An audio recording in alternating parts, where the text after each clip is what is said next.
Boa noite, pessoal. Sejam muito bem-vindos ao nosso Web Hour de hoje. Boa noite, Dr. Marlos. Boa noite, tudo bem, cara? Tudo jóia? Joia. Seja muito bem-vindo. Muito obrigada por aceitar o nosso convite. É Obrigado uma a honra vocês. aqui para nós. Nossos Boa noite. participantes já estão aqui dando boa noite. Pessoal, antes do Dr. Marlos começar a aula, eu quero deixar aqui para vocês para ficarem à vontade, tá bom? Aqui no chat, fica aberto o tempo todo. Ele pode esclarecer dúvidas aqui da aula, alguma sugestão, pode ir conversando aqui com a gente pelo chat, tá bom? Para quem não me conhece, eu sou a Carla Previato, eu sou ortodontista aqui do suporte clínico da Adtech Angel Aligner. Eu fico aqui à disposição de vocês para dúvidas e sugestões, tá bom? Boa aula, então, Dr. Marlos. Faça suas apresentações aqui, que eu tenho certeza que o pessoal vai querer muito mais. Boa noite, mais uma vez, obrigado, Carla, pela oportunidade, né? Espero estar, né, somando um pouquinho com vocês na noite de hoje. A gente sabe que no final de expediente, né, tá todo mundo já cansado, mas vamos falar de ortodontia, né, de uma forma leve, né, tranquila e de alinhadores especificamente. E, enfim, e trocar experiências. Na verdade, meu papel aqui é a gente está trocando experiências como clínicos que nós somos. Eu vou compartilhar aqui a tela, Perfeito. tá ok aí? Tá ok, certinho. Pronto. Nosso tema de hoje é justamente falar de casos desafiadores, né, com alinhadores. A gente sabe que os alinhadores, eles, né, são aparelhos que chegaram para ficar e a gente percebe, a gente que vem acompanhando as pesquisas, é, que ao longo, né, desse tempo, desde a sua concepção até os dias de hoje, a gente percebe que ele cada vez mais vem, né, tomando conta dos nossos consultórios, se tornando, né, um atrativo para os pacientes que procuram a reabilitação ortodôntica. Eu, né, me apresentando para vocês, eu sou professor aqui em Salvador, na Bahia, tenho uma parte de formação, né, para especialistas e também trabalho já com especialistas, né, em cursos de pós-especialização. E uma das temáticas que a gente trabalha é justamente a ortodontia digital, e dentro da ortodontia digital a gente também fala, né, dos alinhadores transparentes. E minha proposta aqui não falar não só como professor, mas como clínico, né? Antes da gente ensinar, a gente tem que praticar, né, nos nossos pacientes, para que a gente, em cima dos nossos resultados, a gente possa compartilhar a experiência e o conhecimento adquirido. Desta forma, a gente começa justamente nossa jornada com os alinhadores, só um instante, justamente mostrando, né, que a ortodontia, enquanto especialidade, ela é centenária, é a primeira especialidade da odontologia, e a ortodontia ela teve sua concepção com os aparatos fixos, e a gente percebe que o próprio Engel, que desenvolveu os aparelhos que a gente utiliza hoje fixo, ele passou por uma curva de aprendizado, por aprimoramentos, né, no formato desses acessórios, em que se encaixavam os fios. A gente percebe que esse aprimoramento hoje a gente observa não só nos softwares dos alinhadores, mas também na concepção dos attachments, no entendimento da biomecânica. E assim como a ortodontia fixa passou por um período de desenvolvimento, os alinhadores também. E a gente percebe que a evolução dos brackets até chegou a Edgewise e passaram a ser 11 anos, e os alinhadores também, lá em 1946, já tinham, né, suas primeiras concepções, os setups ainda eram em modelos de gesso, e o grande problema dos alinhadores nessa época do desenvolvimento dele, em paralelo com os brackets, era justamente a estética, né? Os alinhadores eram feitos de borracha, tipo vulcanite, né? Uma borracha de alta densidade, fazendo uma comparação um pouco grosseira, mas parecia uma borracha de pneu de carro, e eram aparelhos monoblocos, aparelhos únicos que se prestavam a tratar o arco superior e inferior de acordo com a movimentação dentária feitas em setup de gesso. Mas durante muito tempo os alinhadores ficaram justamente subjugados pelo desconforto, né? Eles tinham uma eficiência logicamente limitada para a época, mas eram aparelhos, né, muito pouco confortáveis no quesito de fonação, deglutição, né, da respiração, visto que eram aparelhos utilizados nas duas arcadas ao mesmo tempo, o que veio voltar, né, a esse desenvolvimento com a tecnologia agregada, né? Hoje a gente conta com alinhadores com materiais altamente estéticos. Esses materiais eles são feitos ainda em setups, mas setups esses digitais. Hoje as pesquisas das indústrias se dão em conta também não só no desenvolvimento do software, também no entendimento da biomecânica, como também dos materiais, né, que trabalham com o movimento dentário, né, os plásticos, os alinhadores, né, que são é, hoje tem plásticos de múltiplas camadas que permitem, né, em determinados estágios trabalhar com certas flexibilidades, outros estágios com mais rigidez. Hoje já existem pesquisas no que diz respeito à linha de corte do alinhador também, para se prestar movimentos justamente com mais ou menos rigidez. Então, a gente percebe que, assim como os brackets evoluíram para o que a gente tem hoje de controle no ortodontia fixa do dia a dia, os alinhadores também vêm, né, evoluindo justamente numa velocidade hoje muito ligada à velocidade tecnológica, né, e o compartilhamento das informações na observância dos resultados, dos insucessos e no desenvolvimento, né? Então, minha experiência com os alinhadores começou há um tempo atrás e meu primeiro contato com os sistemas de alinhadores, vamos dizer assim, tecnológicos foi em 2011 com o professor Maurício Caso, onde eu me credenciei e eu enxergava o alinhador nos meus primeiros casos como aparelhos de alinhamento dentário, né? Então, meus casos eram voltados justamente para alinhar dentes, enfim, por não me sentir na época confortável em fazer tratamentos de grandes movimentos, de grandes desafios, em função justamente do pouco conhecimento compartilhado de 2011 até um certo limite, em que os alinhadores começaram a se popularizar e se tornar, né, aparelhos de preferência de uma grande amplitude de pacientes. Isso fez com que não só as indústrias buscassem oferecer materiais, oferecer soluções, como nós clínicos também começar a buscar, né, entender o funcionamento e aplicar, né, esse entendimento na prática clínica. E essa prática também é alicerçada em pesquisas realizadas em vários centros, né, de pesquisas ao redor do mundo, e um desses centros de vanguarda é aqui no Brasil, em que a gente tem, né, excelentes linhas de pesquisas, né, nos centros universitários espalhados em todo o nosso país. Mas a gente, eu pelo menos particularmente durante muito tempo, de 2011, né, em diante, eu sempre tinha essa balança na minha cabeça, né, quando instituir a utilização de aparelhos fixos e quando utilizar os alinhadores e, logicamente, como todo clínico, a gente era muito reticente em ser muito, né, afobado em lançar mão e tomar só um aparelho como método de solução para todos os casos. Então, a gente enxergava, né, em cima da experiência que a gente tinha, que os aparelhos fixos, em muitas das situações, eram os aparelhos de escolha, visto que a gente tinha mais segurança, né, em oferecer resultados, e no nosso consultório, é o local da gente oferecer resultados. Então, durante muito tempo, essa balança pendia, né, muito para os fixos e né, os alinhadores ficavam muito restritos a pequenos movimentos, né, de situações mais contidas. Mas a partir do momento que a gente começa a ver, né, a oferta de aparelhos, a gente começa a ver, né, as linhas de pesquisas, os resultados e nos congressos também, né, as soluções que outros colegas vinham compartilhando, a gente foi adentrando, né, nesse campo. E situações como essas, né, de classe 3, nos faziam pensar, né, e esses dois pacientes especificamente me procuraram para solucionar os problemas deles com alinhadores, né, não queriam tratar com outro tipo de ortodontia.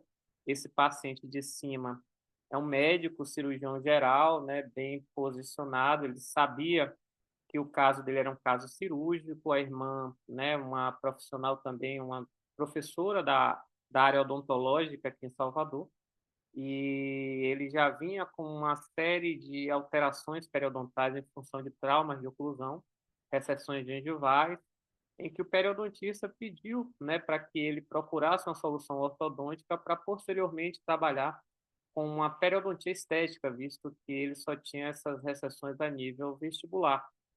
Então, ele queria, né, ver, né, dentro do limite da ortodontia, sabendo que o caso dele era de cirurgia ortognática, o que é que a ortodontia poderia oferecer a ele de forma conservadora, uma vez que a cirurgia ortognática nunca seria, para ele especificamente, uma opção de tratamento, né, enfim, pela vivência clínica dele em hospitais, etc. Já o paciente embaixo, um paciente mais jovem, né, em que se incomodava com a estética dele, em função de um cruzamento anterior da mordida, né, que tornava o sorriso dele desagradável e limitava ele, né, nas relações interpessoais, em que ele buscava, né, tratar o caso ou numa perspectiva cirúrgica, mas tendo como primeira opção uma perspectiva mais conservadora, um paciente com uma mordida aberta cruzada anterior e posterior, né, esquerda. E isso me fez pensar muito, né, o quanto avançar com o uso dos alinhadores nessas situações clínicas em que minha primeira escolha seria uma ortodontia fixa. Então, o primeiro passo foi buscar literatura e a gente vê esse artigo aqui publicado no Seminars Orthodontics só para confirmar, em 2025, em que esse compilado, né, de artigos, na realidade, mostram, né, a previsibilidade, a predictibilidade do que a gente planeja nos softwares, né, das indústrias em relação ao que se consegue clinicamente. Né? E visto nesse compilado, é um artigo bem interessante que vale a pena todos lerem, esse artigo especificamente mostram que movimentos de extrusão anterior, intrusão anterior e posterior, né, intrusão anterior, rotação de premolares e caninos, além do torque, acontece em torno de 50% daquilo que a gente enxerga como planejado. Isso não quer dizer, né, a princípio, que o alinhador é inviável para esses casos, mas sim que esses casos vão ser casos passíveis de mais refinamento. Então, à medida que a gente começa a entender a literatura e percebe a limitação de alguns movimentos, a gente pensa em mais alinhadores ou em mais mecânicas também auxiliares para tornar aquele tratamento mais dinâmico. Então, a beleza da pesquisa está nisso, não inviabilizar uma técnica, muitas das vezes viável, mas a gente trabalhar num solo firme. Nesse artigo especificamente, os movimentos de previsibilidade moderada, né, que vai ocorrer em torno de 50% a 75% do planejado, estariam as rotações de dentes anteriores incisivos e as angulações e inclinações médias distais, né, dos dentes também. E, por último, né, os movimentos de grande previsibilidade seriam os movimentos de expansão, né, movimentos de inclinação das coroas de dentes, sejam eles anteriores ou posteriores, para a região vestibular do ar, além da distalização do segmento póstero-superior. Então, a gente já tem aí mais ou menos, né, uma ideia, essas distalizações posteriores podem ser possíveis com os alinhadores, né, acontecer de forma controlada, e a gente foi adentrando em mais pesquisas, né, e nessa mesma pesquisa ainda, a gente percebe que os autores relatam que os casos mais desafiadores são as mordidas profundas, as mordidas cruzadas, os casos de extração com grandes fechamentos de espaço, casos que requerem extrusões dentárias, correções de rotações de caninos e premolares, como a gente viu anteriormente, né, em torno de menos de 50% vai ocorrer daquilo planejado inicialmente, e alteração de torque e angulação de raiz. O artigo chama atenção que, né, essas limitações não descartam o uso dos alinhadores, né, como tratamento, e sim se torna necessário a gente ter uma conversa franca com os nossos pacientes ou responsáveis por eles, dessas limitações da utilização justamente de mecânicas auxiliares para obter resultados realistas. E foi o que foi feito com esses pacientes. A gente sentou e conversou com os dois, mostrando, né, da necessidade de uso de acessórios, como, por exemplo, elásticos para ajudar, né, na solução de cada um deles. E o problema deles, a gente mostrou que eram problemas mais raros, né? Se a gente vê esse levantamento epidemiológico feito por esse grupo da Bélgica, a gente percebe que a classe 3 é uma maloclusão de baixa prevalência na população mundial. Isso faz com que também as pesquisas de tratamentos de classe 3 sejam restritas, é por isso que a gente se sente até um pouco mais desconfortável em tratar esses pacientes. E percebam vocês que a mordida cruzada anterior também. Então, são, né, alterações de baixa prevalência na população. Então, são situações que a gente vai lidar esporadicamente e a gente tem escassez, né, no que diz respeito aos trabalhos. Fui aprofundando ainda mais, achei essa revisão sistemática feita recentemente, inclusive em 2023, por um grupo da Índia, em que eles, né, fizeram um levantamento bibliográfico do que se tinha publicado de tratamento de classe 3 e alinhadores, e achei uma resposta interessante, né, que a gente consegue fazer, logicamente, um tratamento compensatório, já que a extração é limitada com os alinhadores, e nos casos clínicos a extração também é limitada no caso de classe 3, né, principalmente classe 3 como essas que vocês viram, sem apinhamentos anteriores, ou com pouco apinhamento anterior, mas que se pode tentar distalizar, né, se tem uma previsibilidade de bons resultados de 2 a 3 milímetros de distalização do arco inferior. E isso foi recentemente corroborado por esse consenso que foi publicado, também indico a vocês bastante esse consenso agora na American Journal de junho ou julho de 2025, em que eles mostram, né, quais são o consenso de diversos autores, diversos pesquisadores ao redor do mundo do que hoje é possível fazer com segurança de movimento com os alinhadores. E dentre esses movimentos, eles mostram justamente um resultado muito próximo à revisão sistemática, né, dos indianos. É um consenso entre 83% de diversos autores ao redor do mundo que os alinhadores eles distalizam o arco inferior, mas só que em torno de 2,75, que é um valor que fica muito próximo àquele valor que os indianos acharam na revisão sistemática.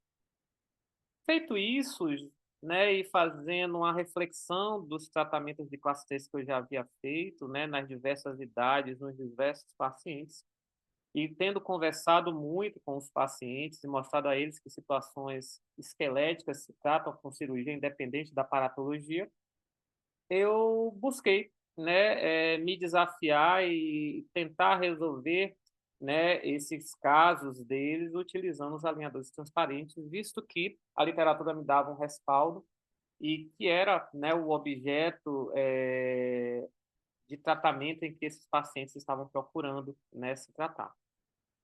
Feito isso, eu iniciei, né, um primeiro caso, que foi esse caso aqui, do paciente que era o cirurgião, né, em que ele tinha um arco superior, né, muito bem formatado no sentido transversal, um arco inferior um pouco mais sobreexpandido, em função da classe 3, uma mordida de topo anterior.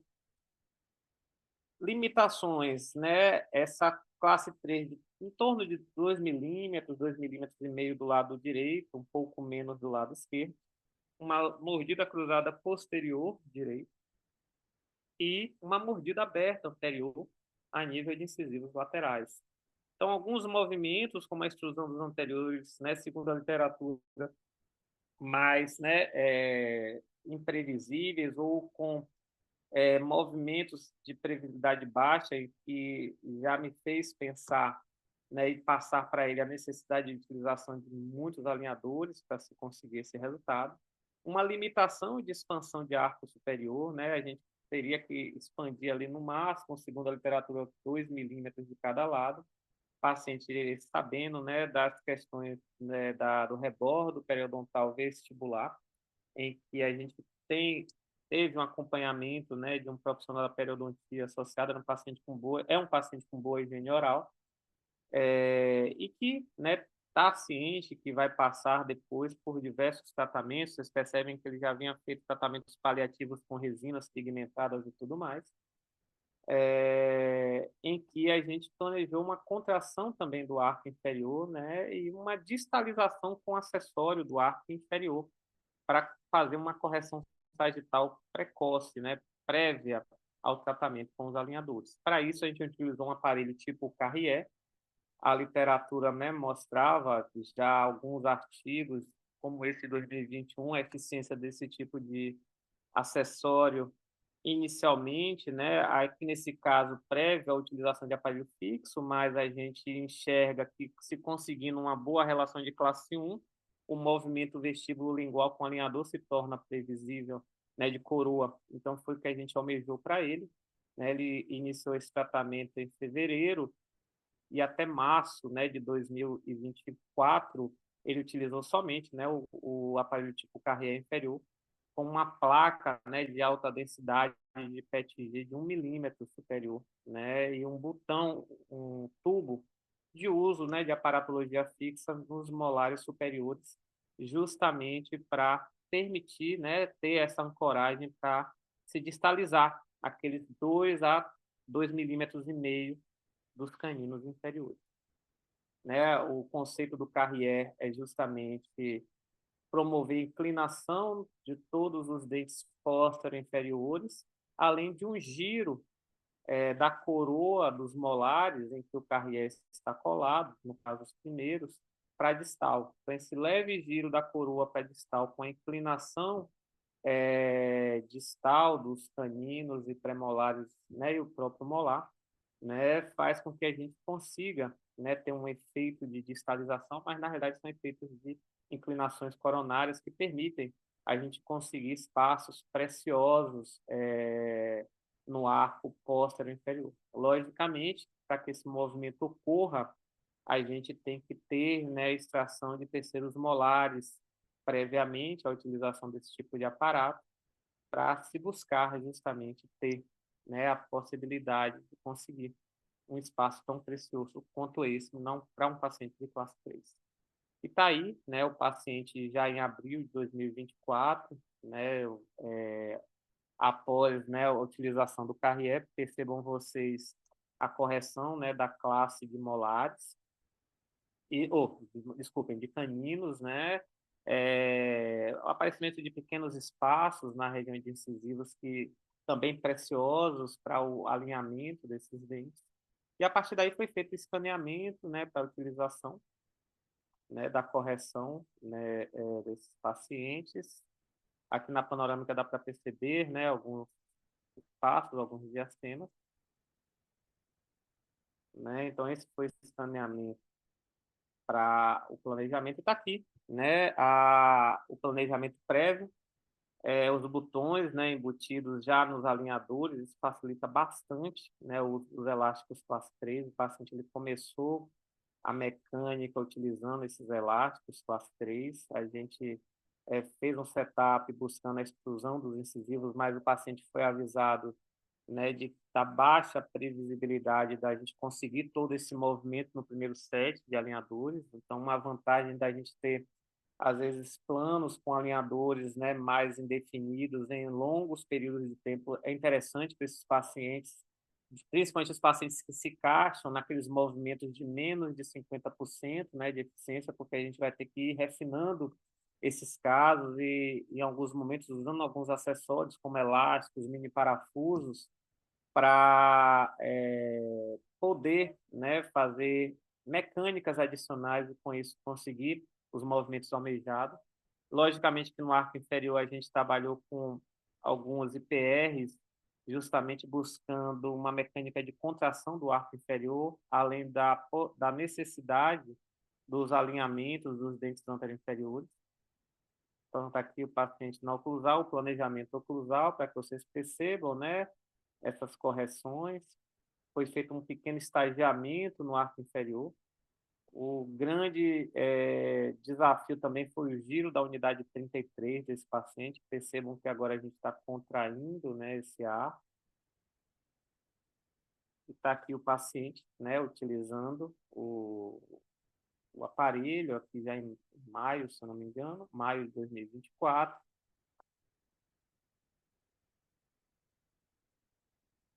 E, né, agora em junho de 2025, né, a gente tem essa condição aqui no escaneamento para refinamento. Mais à frente eu vou mostrar a vocês a evolução das fotos, mas nesse refinamento aqui foi o primeiro refinamento dele após 30 pares de alinhadores, no qual eu utilizei, né, um protocolo de troca a cada 15 dias, né, em função da questão periodontal do paciente. O paciente foi acompanhado trimestralmente pelo periodontista. Então, a gente conseguiu já, né, alinhar esses dentes anteriores, né, mantendo a relação de linha média, mantendo a relação de caninos, né, e a partir daí, esse novo planejamento, percebam que a gente ainda continua com alguns IPRs. Eu não fiz todos aqueles IPRs, aqueles 0,5 milímetros de IPR. Normalmente, eu só vou fazendo o IPR após checar, né, com o fio dental os pontos de contato e ver dentro daquele limite de PR se tem necessidade ou não de destravando, né, aqueles pontos de contato para conseguir o movimento almejado, né? Então não significa também que eu vá desgastar esse 0,3 nesse segundo momento, isso eu tenho anotado no prontuário do paciente. E à medida que eu vou necessitando daquela quantidade, eu vejo qual seria meu limite dentro daqueles 0,5 milímetros que a literatura me respalda para dentes anteriores e 0,8 milímetros para as regiões, né, distal de canino em diante. Aqui o que foi planejado nesse segundo momento, aqui o paciente, né, em junho de 2025, aqui também o planejamento do arco inferior canino, ali percebam vocês que o 33 a gente ainda tem muito movimento ainda de rotação, até porque é um dente que estava trabalhando, né, muito com a mecânica de elásticos. Algumas fotos de acompanhamento agora em outubro, né, de 2025. Não, essa é a foto de acompanhamento feita agora em outubro, né, de 2025, em que a gente já percebe os dentes mais engrenados, né, a questão dos caninos mais ajustados, a linha média mais coincidente, bem coincidente. O 22 já, né, estabelecendo um certo trespasse com o 33 e o 32. O 12 também, a gente vai ver fotos comparativas, tá? Então, a gente já consegue um engrenamento, né, bacana da classe 1. A mordida cruzada posterior dele é direita, a gente não vai buscar tratar como um todo, mas estabelecer uma boa relação para posteriormente esse paciente passar, né, por um ajuste de oclusão e estabilizar essa mordida dele. Está aqui, né, o arco, agora em outubro, raio-x panorâmico, né, do caso, percebam que a gente só tem realmente uma questão vestibular a ser tratada, que é foi uma questão prévia do paciente, e uma solicitação do próprio profissional, né, que o acompanhava, para se fazer esse recobrimento estético e esse ajuste com a oclusão mais próxima do ideal possível. Tá aqui, né, a foto que a gente fez agora em outubro e os alinhadores, né, em que o setup me mostrava em que estágio ele estaria. Percebam vocês que muito próximo, né, o que está sendo planejado. A única coisa realmente, né, que a literatura me mostra é essa questão transversal, até porque a gente tem que andar com mais cautela. A evolução do tratamento, como eu falei para vocês, então aqui vocês veem pré, né, Carrier, depois pré, né, primeiro set de alinhadores, após, né, primeiro refinamento e agora atualmente como está o caso. Então percebam que, né, um dos movimentos que a gente tem de baixa previsibilidade seria a extrusão dos incisivos. Lá, né, dos dentes anteriores a gente conseguiu uma extrusão bacana, melhoramos um pouco a angulação dos inferiores também e principalmente, né, a relação sagital, né, do paciente que foi, né, alcançada para se estabilizar essa oclusão e ajudar justamente no ajuste posterior de oclusão feita, né, de forma mecânica por um reabilitador. A forma do arco superior agora a gente ainda vai buscar, né, estabelecer um ponto de contato ali entre o 11 e o 21. A gente estava fazendo mecânicas mais verticais e exclusivas. Aqui a gente já vê justamente a melhora do arco, né, dele, a formatação do arco, a dissolução do apinhamento. Percebam que a face não mudou nada, até porque, né, o objetivo do tratamento seria justamente esse, um tratamento muito mais voltado para a parte dentária, do que esquelético, né? É o objetivo de qualquer tipo de aparatologia em pacientes adultos com problema de classe 3. Aqui, a sobreposição das telerradiografias, a gente percebe que a gente manteve, né, o vertical do paciente, a gente teve movimentações dentárias, né, o ímpar dele ele diminuiu, com, né, os desgastes interproximais, né, mas as estruturas ósseas praticamente ficaram inalteradas, né, e a relação da classe 3, né, o ITS, ele foi, né, se conseguiu muito mais em função da desinclinação, né, dos incisivos inferiores e da pequena protrusão dos dentes superiores. Né? A gente percebe aqui, né, uma leve extrusão, né, dos incisivos também inferiores, que ajudou nesse fechamento do trespasse, assim como dos superiores, e movimentos dentários, né, de lingualização e de protrusão. Aqui a sobreposição dos modelos, eu tenho um modelo aqui ainda com o distalizador, e o modelo atual, que foi feito no refinamento de junho, dá para vocês perceberem aqui só um instante. Aí, a, a contração do arco, né, inferior e a expansão do arco superior, dentro daquele limite dos 2 milímetros. Então, superior, né, nesse segundo momento, a gente já não está mais trabalhando, a gente está trabalhando mais o sagital. Aqui a extrusão, né, que a gente teve, com os dentes inferiores, com um movimento sinérgico, né, de lingualização inferior com extrusão. Né, em um caso que está em andamento, né, a gente vai buscar finalizar justamente agora, no início desse primeiro semestre, para se proceder com a reabilitação periodontal, né, e os ajustes de oclusão. Esse segundo paciente, a gente tem essa situação de classe 3, né, muito mais localizada no arco anterior, né, é um caso que não necessitaria de uma distalização, visto que os molares, vocês vão perceber que estão em classe 1, mas tinha um grande cruzamento anterior com uma altura facial anterior-inferior diminuída, paciente braquifacial, em que a gente tinha como desafio, além de descruzar os dentes anteriores, a gente descruzar o posterior esquerdo e fechar grandes espaços, né? Na realidade, aqui a gente já enquadra com fechamento de grandes espaços, porque se a gente for quantificar o espaço aqui, a gente tem um espaço, né, de diastemas maior do que de mais um incisivo inferior.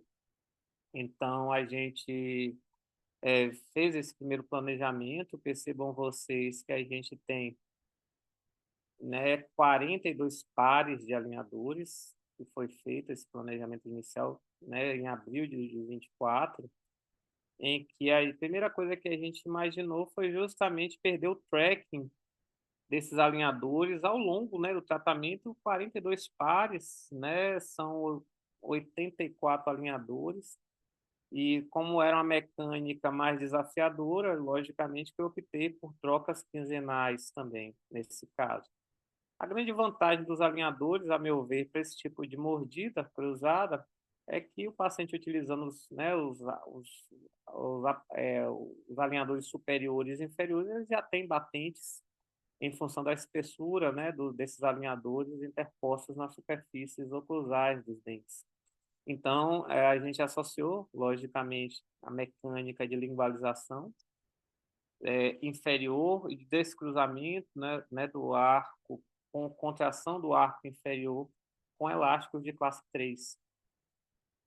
Correção de algumas rotações, né, pequenas, principalmente do 33 também.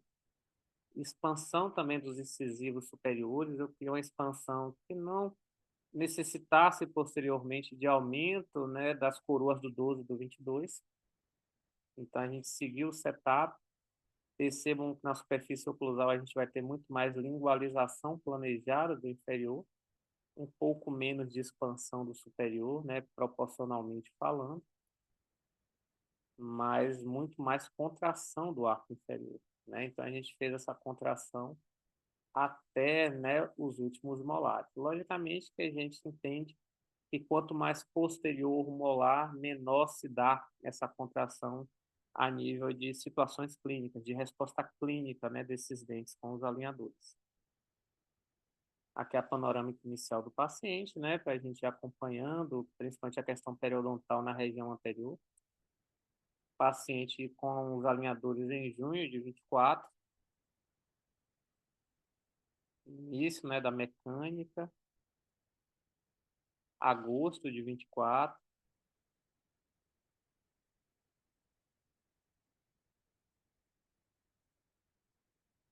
mais, né, os elásticos de classe 3, né, uma grande vantagem dos alinhadores é que a gente pode começar com os elásticos precoces, outubro de 24, os, né, já diminuindo o trespasse negativo, sagital, horizontal, dezembro, uma coisa que me preocupava muito ainda era essa mordida cruzada à esquerda, e em março de 25 a gente não fez um refinamento, estava pensando que iria ser um refinamento, mas os alinhadores mantiveram um tracking, mas eu dei uma parada, né, já próximo a um ano de tratamento para fazer exames de controle do paciente, eu fiz um escaneamento, radiografias, porque o paciente já se encontrava em topo, né, sem os alinhadores. A panorâmica, né, para a gente ver situação periodontal e radicular. Então a gente, né, veio conseguindo um bom padrão, como era um paciente que não precisava de distalização de arco, a gente optou em manter os tecidos molares, até visto que esses tecidos molares estavam bem posicionados nos arcos dentários. Junho de 25, aqui a gente já começou a estabelecer um trespasse positivo, o elástico, né? E percebam que é um paciente muito colaborador, a gente está aqui, né, daqueles 42 alinhadores que a gente planejou, o paciente já se encontrava no alinhador 30 e com um excelente tracking, né? Então a gente percebe que também a colaboração do paciente, né, com a utilização dos elásticos é preponderante, né, para essas situações clínicas.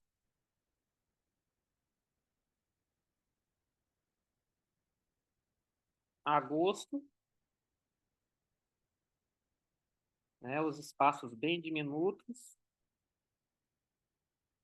Então, olha, em abril e agosto, né, já a diferença, né? E o que me deixou bem alegre também foi o descruzamento esquerdo. A melhora na teleradiografia, né, da relação do trespasse, né, os valores. Esse paciente, sim, a gente teve uma melhora do vertical que facilitou também na solução da mordida cruzada anterior dele. O FMR dele, né, que é o vertical, o Frankfurt, o plano mandibular, que era 13, foi para 16, promovendo esse giro horário da mandíbula, que todo giro horário, além de aumentar, né, a altura facial anterior-inferior, que é bacana para um paciente braquifacial, ó, onde a norma é 25, ele estava com 13 para 16, a gente vai ganhando um pouco de vertical do terço inferior da face, para harmonizar justamente os textos. Além disso, a gente consegue ganhar no ITS, né, no AOBO do paciente, visto que no giro horário a gente tem um recuo da mandíbula. Esqueleticamente, a gente não teve grandes mudanças, né? Não é o objetivo, como eu falei para vocês anteriormente. E, logicamente, que no ímpar é que a gente teve um maior impacto na lingualização dos dentes anteroinferiores desses pacientes. Aqui a sobreposição também, né, separada, que a gente percebe muito nitidamente o giro da mandíbula, a melhora do longo eixo do incisivo em relação à síntese mandibular, né, a inclinação vestibular dos superiores, a gente viu que as pesquisas mostram, né, que as expansões são altamente previsíveis com os alinhadores, expansões dentárias, né, sempre ressaltando isso, não esqueléticas.